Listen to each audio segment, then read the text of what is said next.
Well, it's Christmas again, and I do want to apologize for these videos being a little late, but this last week leading up to Christmas has been rough. But here we are with the next video on the 12 Nights of Christmas.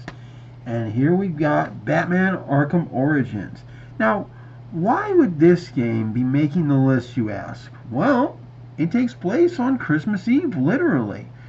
In fact, this is one of those rare games that is not part of the original guys who did the series of Arkham Asylum, Arkham City, and Knight, but wow, they did a good job, and I'm really actually wondering when they will do a another spin-off or sequel to this series right here because it was so good.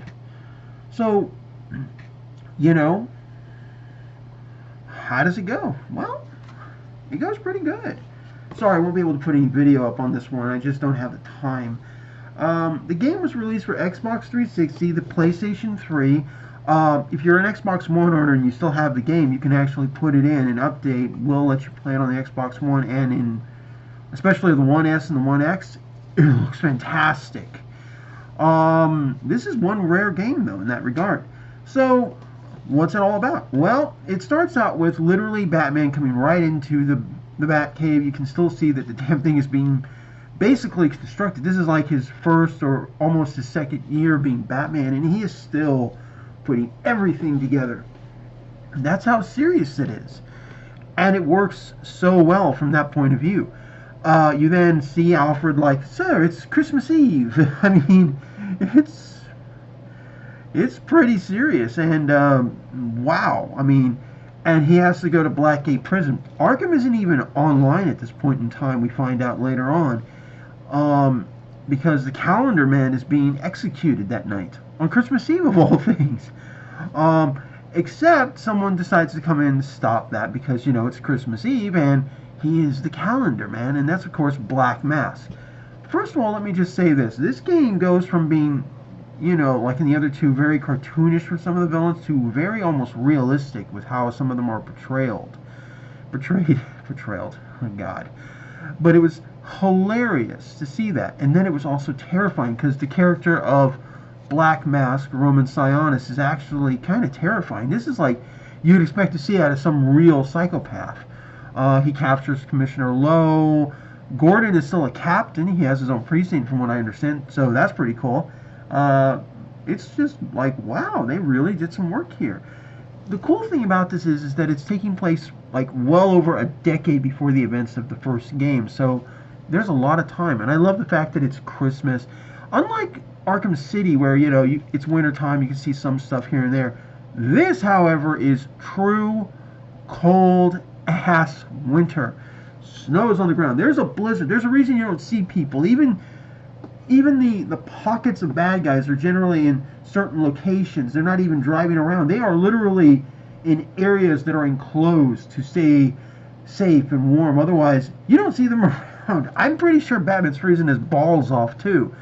It's even that way with the cops. But the cool thing is it goes into so much for so many characters. You have Riddle or Enigma basically starting out. He's not even Riddler yet. You have Anarchy. It's not the only time I actually see him in this entire series. We hear a little bit about him in literally Arkham Knight, but that's about it. There's a little bit of Calendar Man and a few other things, and there's also some new unique history that's introduced, which are part of some quests. The thing is, there was a lot of good story, a lot of good beats, and a lot of good. I mean, there's some stuff I would love to talk about, but I'm afraid for people who haven't played the game, it would be like mega spoilers. Especially with once you get into that, the game takes on a new life and becomes really, really interesting and unique. Oh my God. I love the fact that Batman has not one, but like I think 8 or something assassins after him on this Christmas night. They have got like the one night to kill Batman, and it is just a ton of people trying to kill him. It's so cool. And many of these characters are just so interesting. And in fact, there's a trophy and achievement for actually taking care of all of them, making sure they're all contained. That's how serious the game is. One of the first ones you ever encounter in the game is Killer Croc. And But what I love is that I think everybody has realized there is an evolution going on with Killer Croc through the series. In this one, he's still more humanoid. He has his Croc features, but he's much more humanoid.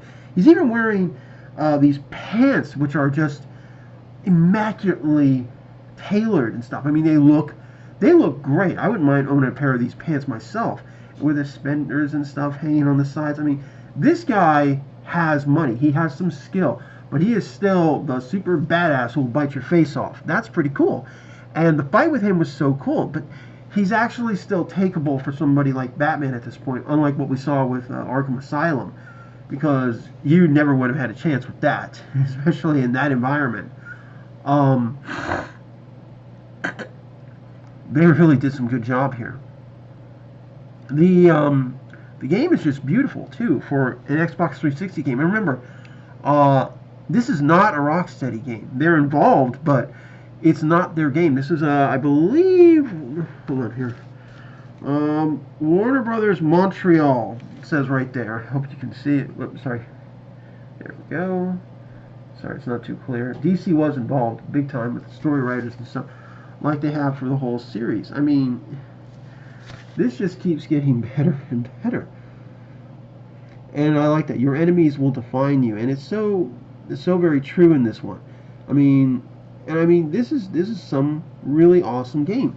One of my favorite battles in the game, but it's also was the one I was thinking, I'm not going to be able to beat this game. I can't beat this one level, and I want to do more. Was the Deathstroke fight. I want to point that one out because that happens when you get to Penguin's lair. I'm not going to say much more on that, but what I love is that Penguin is basically the it's so hilarious talking about this.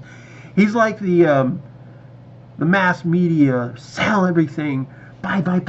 He's like a Who on drugs, for crying out loud. I mean, it's scary as hell.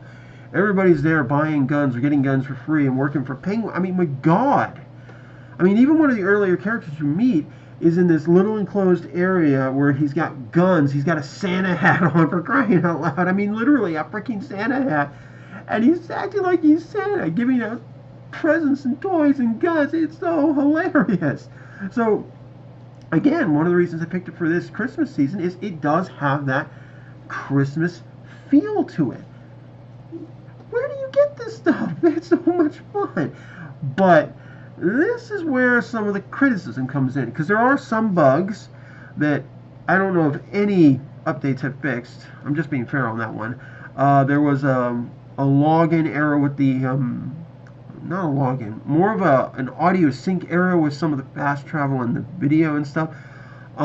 There's been a few other bugs. They're very minor, but they do interfere in things.